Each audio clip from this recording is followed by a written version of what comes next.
L'invasion de l'Ukraine par la Russie est sans doute la tentative la plus catastrophique et ratée de prise de contrôle d'un pays dans l'histoire militaire moderne. Et cet échec ne fait qu'empirer.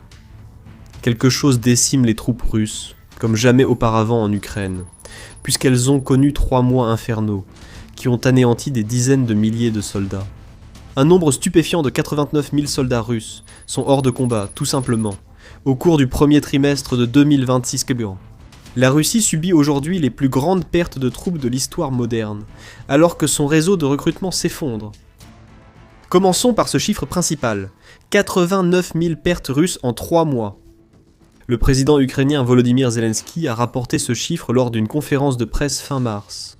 Et cela nous montre tout ce qui ne va pas dans l'armée russe. Cela signifie que Poutine a sacrifié en moyenne 29 666 Russes chaque mois depuis le début de 2026. N'oubliez pas que janvier et février étaient froids. Les offensives russes auraient ralenti avant de repartir en mars avec la célèbre offensive du printemps. Il est donc probable que le dernier de ces 3 mois soit aussi celui où la Russie a eu le plus de pertes confirmées. Qu'est-ce que cela nous dit? Que la situation ne va faire qu'empirer à partir de maintenant. La chose la plus folle à propos de cette statistique, c'est qu'elle semble être un record du nombre de pertes confirmées que la Russie a subies sur une période de 3 mois, mais d'une manière ou d'une autre, ce n'est pas le cas. Entre novembre 2025 et janvier 2026, les pertes de la Russie ont atteint près de 100 000, alors que les forces de Poutine tentaient de mener à bien leur offensive contre Krovsk. Et elles se sont retrouvées de plus en plus isolées dans les conditions glaciales et froides en Ukraine, ce qui les a rendues plus vulnérables, des cibles pour les drones ukrainiens, et des escouades de recherche et de destruction pour contrer la stratégie d'infiltration russe. Aussi fou que cela paraisse, cela signifie que 89 000 pertes confirmées en 3 mois début 2026 représentent en fait une amélioration pour la Russie. Ce n'est pas une grande amélioration. L'ampleur de ces pertes s'ajoute à un autre problème majeur pour la Russie, un facteur potentiellement décisif derrière les statistiques que nous partageons. Nous y reviendrons bientôt, mais d'abord, un mot utilisé mérite notre attention. Nous avons dit « confirmé », plusieurs fois en parlant des pertes de la Russie en 2026 jusqu'à présent. Et c'est un indice important, que 89 000 pertes est probablement le scénario le plus optimiste pour la Russie, au premier trimestre 2026. United 24. Média souligne, en rapportant que le chef des forces des systèmes sans pilote de l'Ukraine, Robert Brovdi, a déjà indiqué que 20% des frappes menées par l'Ukraine contre la Russie au cours des 3 premiers mois de 2026 ne peuvent pas être vérifiées. Cela ne signifie pas que l'Ukraine ne peut pas vérifier le succès des frappes. Les drones qu'elle utilise pour effectuer ces frappes, ainsi que l'armée de drones de reconnaissance qu'elle fait voler dans le ciel, fournissent toutes les preuves nécessaires que les frappes atteignent leur cible. L'Ukraine ne peut pas vraiment vérifier le nombre de soldats russes tués lors de ces frappes. Quand l'Ukraine attaque des troupes avec des drones, elle ne peut pas compter tous les soldats tués indirectement par les éclats et explosions.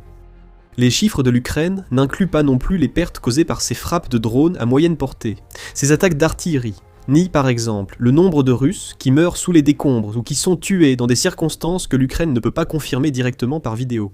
Et c'est là que la situation devient vraiment mauvaise pour la Russie. La quantité de territoire que la Russie parvient à capturer en échange de ce taux de perte ridicule diminue rapidement. Et ce n'est pas comme si la Russie s'en sortait bien sur ce plan auparavant.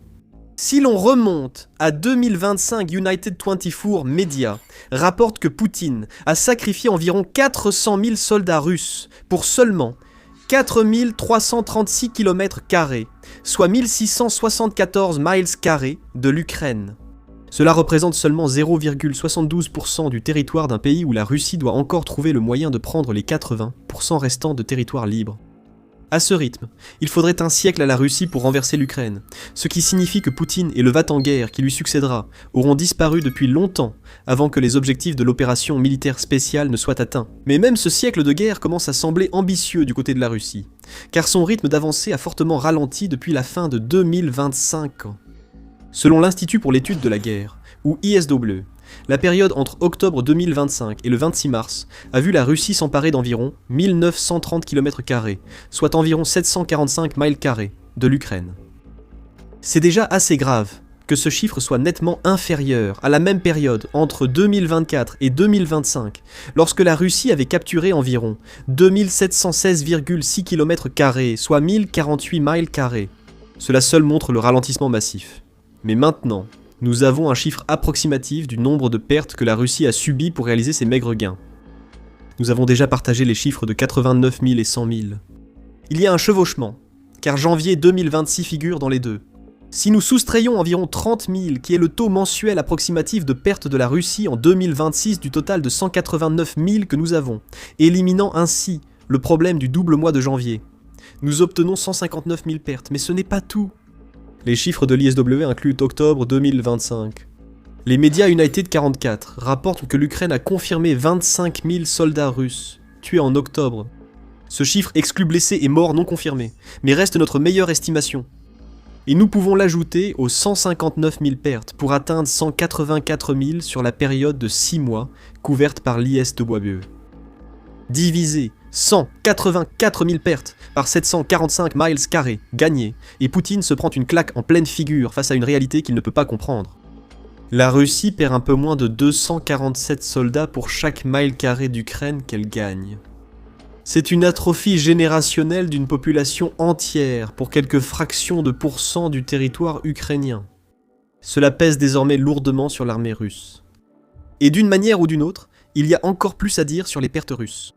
Tout espoir que Poutine pourrait avoir que le taux de perte ralentira plus tard, en 2026, est ridicule. La Russie a lancé son offensive de printemps, avec plus d'assauts actuellement qu'à tout autre moment de l'année. Et avec plus d'assauts viennent encore plus de pertes. Nous l'avons déjà constaté en mars. Le 17 mars, la Russie a battu son record du plus grand nombre de pertes subies en 2026 jusqu'à présent, lorsqu'un nombre stupéfiant de 1710 de ses soldats ont été mis hors de combat en 24 heures. À cela s'ajoutait la perte de 230 véhicules et camions-citernes, ainsi que 29 systèmes d'artillerie. Ce chiffre montre déjà une hausse par rapport aux pertes quotidiennes de 700 à 900 hommes subies plus tôt cette année par la Russie.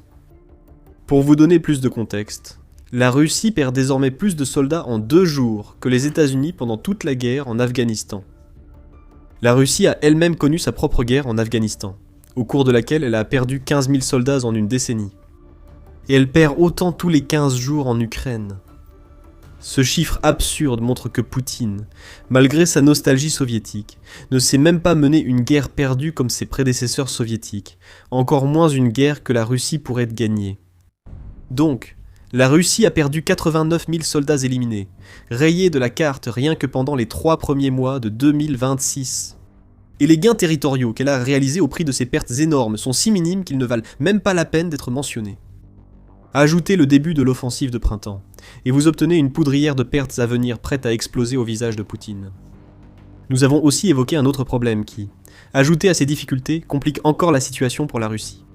C'est un problème qui fait passer la situation de catastrophique à un niveau qui pourrait mettre fin à la guerre pour Poutine, car il changera tout concernant l'avenir de la guerre. Avant d'approfondir ce problème, rappel, vous regardez The Military Show. Si vous trouvez nos analyses sur cette chaîne utiles, n'oubliez pas de vous abonner pour ne manquer aucune vidéo. Alors, quel est le problème plus important qui se cache derrière le taux de perte de la Russie ? Le problème majeur de la Russie n'est pas seulement la perte de milliers de soldats. C'est accablant pour l'armée russe, mais cela dure depuis des années. Le principal problème de la Russie aujourd'hui est qu'elle ne parvient plus à recruter assez de soldats pour compenser ses pertes, une première depuis le début de l'invasion de Poutine. United 24, média rapporte que le solde des arrivées et des départs en Russie est négatif depuis 4 mois consécutifs, entre décembre 2025 et mars 2026. Cela signifie que la Russie a connu 4 mois où elle perd plus de soldats qu'elle n'en recrute. Le même média ajoute que la Russie vise à recruter 409 000 soldats d'ici la fin de 2026 et qu'elle rencontre également des difficultés à ce niveau. Après le premier trimestre de 2026, la Russie devrait avoir atteint 25% de cet objectif. Ce n'est pas le cas. La Russie n'a recruté qu'environ 80 000 soldats, soit 22% de l'objectif. Inutile de préciser que 80 000 recrues, c'est moins que 89 000 pertes. Cependant, il y a encore un peu de calcul à faire ici. Si la Russie vise 409 000, alors 99 000 pertes tous les 3 mois ne suffisent pas à provoquer le type d'attrition qui maintient la Russie dans le rouge en ce qui concerne le nombre de soldats. Multipliez 89 000 par 4 et vous obtenez 365 000. Un nombre de pertes insensé, c'est certain, mais suffisamment bas pour donner à la Russie un surplus de plus de 50 000 hommes. Mais il y a quelques problèmes avec cela. Le premier, c'est que seulement 22% de l'objectif a été atteint, alors que cela devrait être 25%. Cela montre que la Russie ne remplit pas ses quotas de recrutement, donc viser 409 000 d'ici 2026 semble ambitieux. Nous y reviendrons dans un instant. Le deuxième problème est celui que nous avons déjà mentionné. Il s'agit de 89 000 pertes confirmées, pas de 89 000 au total. Cela implique que les pertes russes dépassent probablement de plusieurs milliers, voire dizaines de milliers. Les chiffres vérifiables, rendant suffisant l'objectif de 409 000. Et troisièmement, l'Ukraine ne fait que commencer. Le président ukrainien Volodymyr Zelensky a fixé un objectif de 50 000 pertes russes par mois, d'ici la fin de 2026. Ambitieux ? Oui. L'Ukraine est à environ 20 000 de cet objectif selon ses pertes confirmées. Mais avec l'offensive de printemps russe, le nombre de victimes va augmenter. Actuellement, c'est le meilleur scénario possible pour la Russie en 2026, mais la situation reste si critique que même le recrutement ne suffit pas à suivre. Il devient de plus en plus évident que la méthode que la Russie a utilisée jusqu'à présent pour recruter des soldats volontaires ne fonctionne plus aussi bien qu'avant. La méthode était simple. Proposer aux recrues plus d'argent que jamais vu pour les convaincre de combattre et mourir en Ukraine. La Russie, n'atteignant pas ses objectifs, adopte des méthodes plus désespérées après l'échec de sa stratégie. Business Insider a présenté l'une de ces méthodes dans un article du 1er avril, qui a dû paraître comme une blague aux Russes, ayant contourné les restrictions sur Internet imposées par Poutine pour le lire. Le gouverneur de la région de Ryazan, en Russie, demande aux entreprises d'aider au recrutement face à la chute des chiffres. Désormais, toute entreprise de cette région comptant entre 150 et 500 employés a jusqu'en septembre pour soumettre les noms des employés qu'elle estime devoir être envoyés sur le front en Ukraine. Les entreprises comptant entre 150 et 300 employés doivent soumettre 2 candidats, tandis que celles ayant entre 300 et 500 employés doivent proposer 5 noms. Les entreprises ne respectant pas ces règles risquent une amende d'1 million de roubles, environ 12 000 $. La Russie vise aussi ses jeunes étudiants comme recrues pour son armée. De plus, dans un rapport du 1er avril, The Times indique que Valery Falkov, le ministre russe de l'Éducation et des Sciences, a ordonné aux universités russes de convaincre 2% de leurs étudiants de s'engager dans l'armée. Si les ordres sont exécutés avec succès, cela entraînerait un afflux de 44 000 nouveaux soldats, ou 76 000 si la Russie inclut les écoles supérieures, en plus des universités. C'est une conscription déguisée et désespérée, pas très intelligente, n'est-ce pas, Poutine ? La Russie connaît déjà une grave crise de main-d'œuvre, due en partie aux exigences du Kremlin depuis l'invasion de l'Ukraine par Poutine. Le 30 mars, United 24 Medi a rapporté que plus de 20 usines russes, rien que dans la région de Leningrad, passent à des semaines de travail de 3 jours, et ce n'est pas une coïncidence. Le travail manque, ces entreprises ne peuvent garder autant d'employés que d'habitude. Poutine a instauré en Russie un cercle vicieux. La main-d'œuvre est absorbée par la machine de guerre, ruinant les autres secteurs et forçant une grande partie de la population en déclin à ne contribuer à l'économie qu'en se soumettant à l'effort de guerre de Poutine. Et maintenant, la Russie essaie de retirer des travailleurs de leur emploi alors qu'elle n'a personne pour les remplacer, tout en sacrifiant les étudiants qui devraient se préparer à devenir la base de l'économie russe d'après-guerre. Poutine sacrifie l'avenir de la Russie pour des solutions temporaires à un problème de main-d'œuvre qui va s'aggraver. Et ce qu'il se prépare à faire ensuite va prendre tout le monde en Russie au dépourvu. Non satisfait des travailleurs et des étudiants, Poutine s'achemine vers une conscription accrue, ce qui entraînera à son tour une mobilisation à l'intérieur de la Russie. Le Kremlin a commencé à préparer tout cela en 2025 lorsque Poutine a signé une nouvelle loi qui a transformé l'ancien système de conscription de la Russie, qui comportait 2 appels annuels, en un système tout au long de l'année. La Russie peut convoquer toute personne de 18 à 30 ans à tout moment pour 1 an de service militaire. La Russie dit qu'elle n'augmentera pas ses conscrits, mais ce type de déclaration reste douteux. Et bien sûr, chaque conscrit, en supposant qu'il ne soit pas simplement envoyé sur la ligne de front, même si la Russie affirme que les conscrits ne vont pas en Ukraine, deviendra un réserviste. Cela nous mène à la deuxième partie du plan du Kremlin pour gérer ces pénuries de main-d'œuvre. Dans un rapport du 30 mars United 24, Média indique que les mauvais résultats des dernières campagnes de recrutement du ministère de la Défense poussent Poutine à transformer le recrutement volontaire en mobilisation involontaire. Un système d'appel limité et progressif des réservistes serait en préparation, ce qui est précisément le genre de mesure que Poutine a passé la majeure partie de sa guerre à éviter, après qu'une mobilisation partielle en septembre 2022 se soit révélée extrêmement impopulaire en Russie. Les bases ont déjà été posées. Poutine s'apprête à faire quelque chose de tellement stupide que cela revient à admettre que ce qu'il appelle depuis des années l'opération militaire spéciale est en réalité une guerre que la Russie ne gagne pas. Il ne veut pas le faire, non pas parce qu'il se soucie du peuple russe, mais parce que Poutine sait que le tumulte que provoquerait la mobilisation pourrait menacer sa place au pouvoir qu'il a passé un quart de siècle à défendre. Mais si Poutine veut continuer son invasion, alors que l'Ukraine élimine les soldats russes plus vite que jamais, il n'a pas le choix. Il est déjà en train d'épuiser le stock de criminels russes à envoyer au front. Concernant les volontaires, les pourcentages restent trop faibles et la Russie commence à manquer de l'argent utilisé pour les inciter à s'engager. Les régions contraintes de financer cette approche, comme Ryazan cité plus tôt, commencent à manquer d'argent.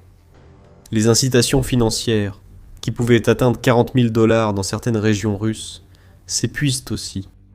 Les primes sont désormais réduites dans de nombreuses régions, rapporte le Kyiv Post, et c'est parce que ces régions, de façon assez surprenante, ont besoin d'argent à consacrer à autre chose que d'envoyer plus de chair à canon à Poutine. Nous voyons donc une confluence de problèmes. L'Ukraine est aujourd'hui plus efficace que jamais pour détruire l'armée russe. Les zones de mort infestées de drones, déjà problématiques pour la Russie, triplant avec l'arrivée de drones d'attaque à moyenne portée. D'ici fin 2025, l'Ukraine produira 4 millions de drones par an pour couvrir ces zones de mort. Elle n'en manquera donc pas prochainement. À l'intérieur de la Russie, les frappes ukrainiennes à longue portée détruisent les raffineries de pétrole, les terminaux d'exportation et les sites militaires stratégiques, ce qui exerce une pression supplémentaire sur les flux de trésorerie de la Russie. En plus d'affaiblir l'armée russe à l'intérieur de l'Ukraine, l'arrière se dégrade et il y a des morts au front. Alors que son offensive de printemps s'intensifie, tout cela ne fera qu'empirer pour la Russie. On le voit avec l'augmentation des assauts lancés par la Russie depuis mars. Par exemple, selon le Kiev Independent, lors des 4 jours précédant le 23 mars, la Russie a tenté plus de 600 assauts contre l'Ukraine, ce qui lui a coûté 6090 soldats. Cela représente un peu plus de 1522 pertes russes par jour, et c'est un signe de ce qui va arriver.